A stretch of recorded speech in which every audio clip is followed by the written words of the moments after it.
مبروك المنتخب المغربي التأهل إلى ربع النهائي كأس إفريقيا 2025 في المغرب. المنتخب المغربي كان يواجه منتخب تنزاني المصنف من الدرجة الرابعة في كأس إفريقيا. شفنا المنتخب المغربي بشكل متواضع جدا، شفنا المنتخب المغربي وكأنه يلعب بدون مدرب، بطيء جدا بالخصوص في الشوط الأول في بناية الهجمة، وكأن المدرب لا يفقه شيئا في تدريب كرة القدم.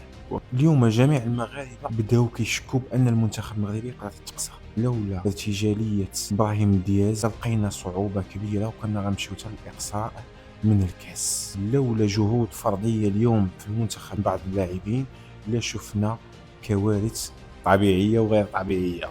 منتخب يلعب بدون تنسيق، الدفاع مشتت، وسط ميدان مشتت، الهجوم مشتت. المنتخب كله كتحس بيه وكانهم جاو غير البارح وبداو يلعبوا مع بعضيات. 3 سنين حنا كنلعبوا مع بحال هاد المنتخبات، 3 سنين حنا كنلعبوا مع منتخب كيدافعوا كيلعبوا على المرتدات، 3 سنين وحنا كنحاولوا اننا نصلحوا هاد الاخلاق او نعرفوا كيفاش نربحوا في هاد الماتشات. والو، لا استغلال ضربات الاخطاء، لا استغلال كورنيات، لا استغلال عرضيات. تنزانيا ما قدرناش نخترقوا الدفاعات ديالها. عباد الله، انا مع راسي كنتسائل، تخيل كنا لاعبين مع شي فرقه اللي صحيحه بحال الجزائر، بحال جنوب افريقيا، بحال السنغال، بحال نيجيريا، بحال كوت ديفوار، بحال الكاميرون، اش كنا غنديو شي 3 ولا 4 كيلومتر بعد. وما نساوش نشكروا معنا ابراهيم اللي بالفضل ديالو او السبب الاول والاخير من بعد الله هو ابراهيم دياز في الفوز اليوم. ابراهيم دياز رفض انه يلعب مع المنتخب الاسباني وقال ما غاديش يلعب الا مع المنتخب المغربي.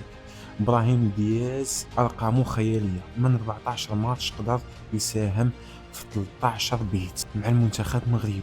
اصبح اول لاعب مغربي كيسجل في كاس افريقيا 4 ديال البيوتا في 4 ديال الماتشات متتاليه. اصبح الهداف لبطوله كاس افريقيا ب4 اهداف. انا كنقول ابراهيم دياز انقذ وليد الذكراكي من غضب شعبي اليوم. وانتايا اشنو كتقول؟